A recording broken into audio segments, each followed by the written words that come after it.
Bonjour à tous, bienvenue sur Nyon Région Télévision et ce nouvel épisode de On va déguster avec la cave de la Creusa où on en apprend plus sur le vin et sur le métier de vigneron. Salut Laurie. Salut. Alors aujourd'hui, Laurie, tu vas m'apprendre, je l'espère, à choisir mon vin en magasin.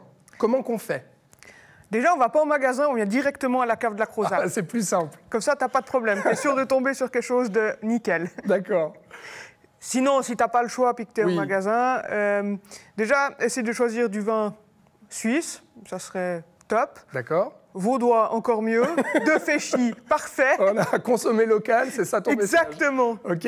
Mais alors ensuite, sur les rayons, tu vois, je suis en supermarché et tout, j'y connais rien en vin, comment je fais? Il faut regarder un peu, déjà que ça ait une appellation. Si tu prends du vin de table, tu risques d'être un petit peu déçu, sauf si tu veux le mettre pour cuisiner. Une appellation, c'est-à-dire le cépage, quoi. C'est ça? Non, une appellation, que ça soit de l'AOC, enfin, d'accord. un truc Féchy, Lavaux, je ne sais où, Morges, enfin quelque chose de local. Ouais. C'est le mieux. T'es sûr de pas être déçu comme ça. Ouais. Puis après, je fais quoi? Je regarde le prix, je regarde l'étiquette. Ouais, tu peux regarder le prix. Si t'es un petit peu rap, tu prends des vins pas chers. Le prix veut pas forcément dire quelque chose. Ouais. En général, tu peux avoir des vins qui sont très peu chers et relativement bons. Mais c'est vrai qu'on a tous le cliché quand même de se dire, bon, la bouteille en dessous de 10 francs, ça sera pas terrible. Par contre, si je veux aller chez des amis, je vais plutôt acheter une bouteille entre 15 et 20 francs, puis j'ai un vin plutôt pas mal. C'est juste ou pas? Oui et non. Ouais. Si tu prends des chasses-là sur le canton de Vaud, ils sont tous plus ou moins entre 9, 10 ou 11 francs. Donc ta théorie du en dessous de 10 francs, ça marche beaucoup moins bien. D'accord, ok. Donc du coup, il faut que je regarde, alors le prix, ça peut être un indicatif, l'appellation, comme tu as dit, et puis l'étiquette. Est-ce qu'il faut se laisser séduire par les étiquettes clinquantes? L'étiquette, c'est assez subjectif.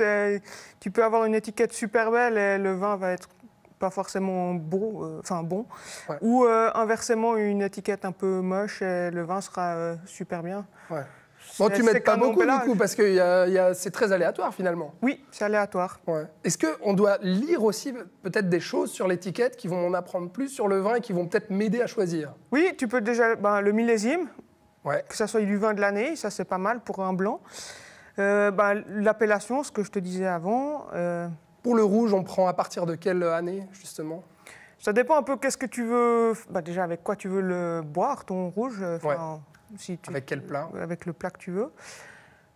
Tu peux prendre du vin de l'année, ça ira très bien. Ou après, si tu aimes des vins un peu plus vieux, tu peux prendre du rouge qui a 2, 3, 4, 5 ans.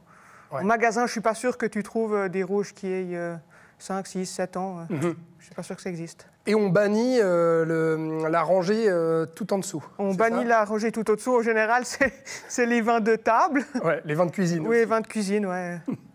Exactement. Bon, alors il faut faire un petit peu au petit bonheur la chance et puis peut-être appliquer les quelques conseils que tu viens de nous donner, notamment sur les appellations et les millésimes pour déguster, pour choisir, sa bouteille en magasin. Et merci Laurie. Avec plaisir. Et merci à vous d'avoir regardé cette émission. On se retrouve la semaine prochaine dans On va déguster pour en apprendre encore plus sur le vin.